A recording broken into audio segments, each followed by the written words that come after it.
बच्चों, आज हम भाग 3 की चौथा लेसन पढ़ेंगे। सबसे अच्छा पेड़। पेड़ आप लोगों का सबसे अच्छा मित्र होता है। पेड़ से हमें कई चीज़ें प्राप्त होती हैं। पेड़ की हर चीज़ की उपयोगिता होती है। इसके पत्तों से हमें सब्जी भी बना लेते हैं। इसके पत्तों से हमें कई फल भी मिलते हैं। फलों से हम अपना पेट भी भरते हैं और इसके जो तने हैं फर्नीचर के काम में आते हैं। इसलिए पेड़ हमारा सबसे अच्छा मित्र है। तो आइए इसे कहानी के रूप में आपको एक अच्छी सी कहानी सुनाते हैं। सबसे अच्छा पेड़। 3 भाई थे। एक दिन सुबह के समय तीनों नए घरों की तलाश में निकल पड़े। गरम धूप में वे सड़क पर चलते चले गए। थोड़ी देर में आम का एक बड़ा सा पेड़ आया। उसे नीचे ठंडी छां थी। तीनों भाई उसके नीचे आराम करने लगे।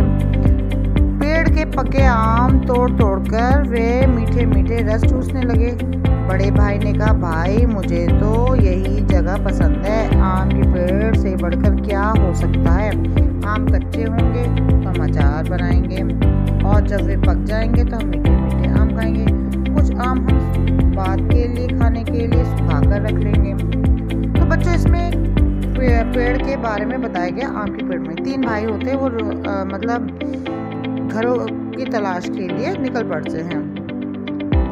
तो उन्होंने देखा कि बहुत धूप हो रही है। धूप में चलते वो थक गए। तो वो एक नीचे आम के पेड़ के नीचे बैठ जाते हैं। वहाँ पे उन्हें ठंडी छांव दिखती है। उन्हें बहुत अच्छा लगता है। वहाँ पे आम लगे हुए थे तो वो आम तोड़कर खाने लगे। तो एक भाई ने कहा कि भाई कच्चे आम जो होते हैं ना, हम तो कच्चे आम का अचार डाल देते हैं और जब वो पक जाते हैं मीठे तो हम खाते हैं। तो इस तरह से आम का पेड़ हमारे लिए कितना उपयोगी है। तो दोनों भाई भी सहमत हो गए। पहले भाई ने आम के पेड़ के नीचे एक झोपड़ी बनाई और वह वहीं ठहर गया। लेकिन उसके भाई वहां नहीं ठहरे। वे आगे चल पड़े। चलते उन्हें केले के कुछ पेड़ मिले। तभी आसमान में एक काला बादल गुजर रहा था। टप पानी बरसने लगा। दोनों भाई केले का एक पत्ता काट लिया और उसके साए में उन पर पानी नहीं गिरा। जरा देर से बादल चला गया और बारिश रुक गई। दूसरे भाई ने कहा, बड़ी भूख लगी है, मुझे भी। तीसरे भाई ने कहा। दोनों ने केले के एक पत्ता चीरा, उसमें से एक टुकड़े पर खाना परोसा और दोनों ने भरपेट खाना खाया। इसके बाद एक केला भी खाया। अब जो 2 भाई बचे हुए थे, उन्होंने क्या किया बच्चों कि उन्होंने अपने बड़े भाई तो वहीं आम के पेड़ के पास ठहर गया था। लेकिन जो दोनों छोटे भाई थे वो आगे चल दिए तो वहाँ ऊपर से आसमान बरस रहा था। तो पानी बरसने लगा और दोनों भाई भीगने लगे। तो वो केले के खेत में पहुंच गए। केले के खेत में उन्होंने क्या किया, केले के पत्ते का सहारा लिया और वहाँ पे जो उसके पत्ते होते हैं उसके नीचे अपने आप को रखा और इस तरह से वो बारिश से बच गए। तो और उसे अब उन्हें भूख लग रही थी। अब उनके पास कुछ था नहीं तो उन्होंने केले के पत्तों का पत्तल में अपना खाना परोस के और खाया। उसके बाद एक केला खाया तो उनका जी बड़ा खुश हुआ। उन्होंने कहा, भाई केले के तो पत्ते बहुत अच्छे हैं। तो दूसरे भाई ने कहा, मैं तो यहीं घर बनाऊंगा। केले के पेड़ से अच्छा क्या होगा, बढ़िया केले खाने को मिलेंगे। उनकी सब्जी बनाएंगे, कुछ केले हम बेच देंगे, उनके पैसे हम चावल खरीद लेंगे और केले के पत्ते भी काम आते हैं। इसलिए दूसरा बार भी वहीं अपनी झोपड़ी बना ली। मगर तीसरा भाई आगे बढ़ता। अब दूसरे भाई को भी केले का खेत बड़ा अच्छा लगा। उसने कहा कि मैं तो यहीं रहूंगा क्योंकि केले के पत्तों में जो कच्चे केले थे उसकी सब्जियां बहुत अच्छी होती हैं। उसके बाद उनकी सब्जी मिल जाएगी और उनके जो भी पैसे बनेंगे उसे पैसे से बेच कर मैं चावल खरीदूंगा और केले के पत्ते भी काम आते। इसलिए दूसरे भाई ने केले के पास अपनी झोपड़ी बनाने की सोची। मगर तीसरा भाई आगे बढ़ता चल गया। चलते उसे नारियल का एक पेड़ मिला। पेड़ बड़ा लंबा था, पतला था। तीसरे भाई ने कहा, कैसी प्यास लगी है। टप एक नारियल जमीन पर टपका। तीसरे भाई ने अपना चाकू निकाला। कर नारियल का चटाई साफ करी। फिर उसने नारियल के छिलके को छोटा सा छेद किया। उसका ठंडा पानी पिया। नारियल के पेड़ से छोटी सी छां। तीसरा भाई उसी छां में बैठ गया और सोचने लगा, आम का पेड़ बहुत बढ़िया होता है। आम भी बड़ा अच्छा फल है। केला का पेड़ भी काम में आता है। केले खाने में भी अच्छा होता है। पेड़ नीम का भी अच्छा होता है, उसमें दातुन बड़ी अच्छी होती है। घर के बाहर कोई बीमार हो तो नीम की टहनियाँ दरवाजे पर लटका देते हैं। तो मेरे पास नीम का पेड़ भी होता है। मैं उसकी टहनियाँ बेच सकता हूँ और पेड़ मुझे ठंडी छाया भी देगा। अगर कहीं मेरे पास रबड़ का पेड़ होता तो मैं अपना चाकू निकाल कर पेड़ की छाल से एक लंबा चीरा लगा लेता और चीर के तले में एक प्याला रख लेता। पेड़ में दूध या रस को मैं प्याले में भरकर रस को पकाकर रबड़ बना लेता। रबड़ मैं बेच ले आता। रबड़ के आगे गुब्बारे, टायर, तरह तरह की चीज़ें बना लेता। अब तीसरे भाई ने बड़ी आगे की योजना बनाई।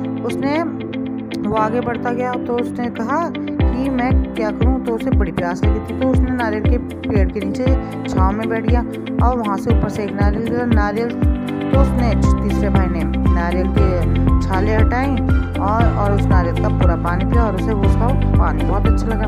तो तीसरा भाई सोचने लगा आम का पेड़ भी बढ़िया है, उसके फल भी बहुत अच्छा होता है, केले का पेड़ भी बढ़िया है, नीम के पेड़ में भी बहुत अच्छा है, उसका काम करता है। अगर कोई बीमार होता है तो उसे उसकी टहनियाँ निकालते हैं तो उसकी दवाइयों का काम करता है और ये ठंडी छाँव भी ज़्यादा देता है।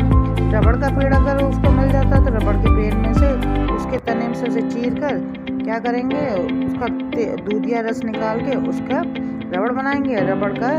रबड़ की बड़ी बिक्री होती है। रबड़ के लोग गुब्बारे भी बनाते हैं, टायर बनाते हैं, तरह तरह की चीज़ें बनाते हैं, इसलिए रबड़ के पेड़ भी यूज है।